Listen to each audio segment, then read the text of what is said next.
Coming on!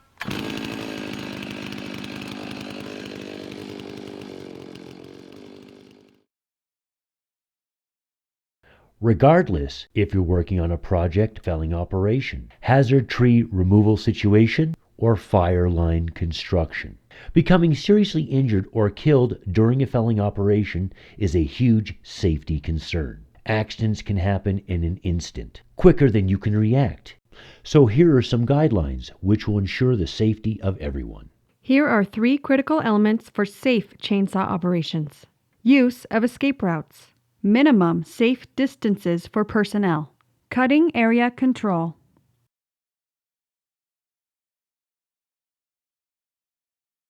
Escape routes are standard operating procedure for every felling operation. Escape routes will always be cleared, identified, and used at every tree.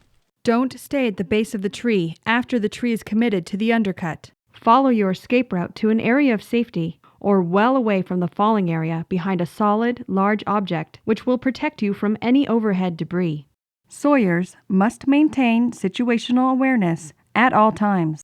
Avoid tunnel vision and look up so you can see and react to any unforeseen events.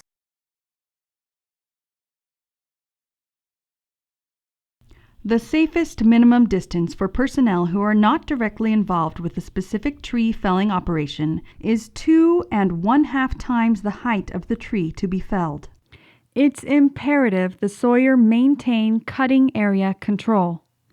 This means keeping all non-essential personnel out of the cutting area within a 2.5 times the tree height distance. Even the vibration of the tree hitting the ground might cause an adjacent tree to fall, break, or even have part of either tree snap off and fly out in any direction and injure or kill anyone in its path.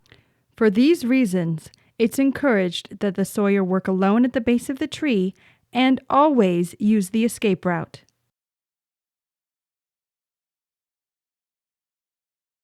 It is ultimately the responsibility of the sawyer to maintain cutting area control. This begins at the base of the tree and extends all the way to the 2.5 tree height distance.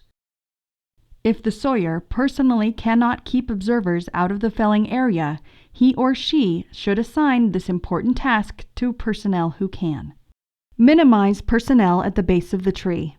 Except for rare occasions, with the presence of certified trainers, for example, the faller is encouraged to work alone at the base of the tree.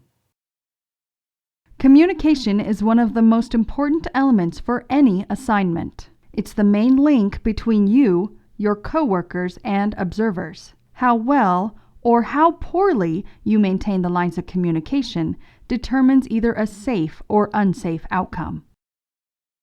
Always give a warning shout with the start of the undercut and backcut.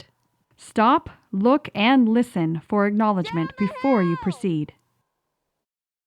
Even if you are an observer, you have the responsibility to speak up if you see an unsafe or potentially unsafe situation. Michelle Rugebrink. If you take just one thing from this, safe is not just a word. It needs to be in the depths of your heart. And as a safety manager, I've endured a lot of hardship and seen a lot of things. And it means the world to me to have every single employee go home at the end of their shift and hug their family and realize how special they are. And that's what SAFE is all about. Ensure that the job hazard analysis and an emergency evacuation plan has been read, understood, and reviewed by everyone on the job. Before you begin work for the day, utilize the buddy check for PPE. Give a quick head-to-toe check. Start at the head and check all the way down towards the feet. Approved hard hat, eye protection, hearing protection, long sleeve shirt, appropriate gloves, approved chaps, and 8-inch high or greater leather boots with approved soles.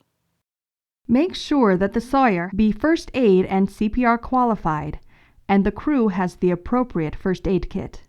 Supervisors must ensure that all saw operators are qualified for the assignment.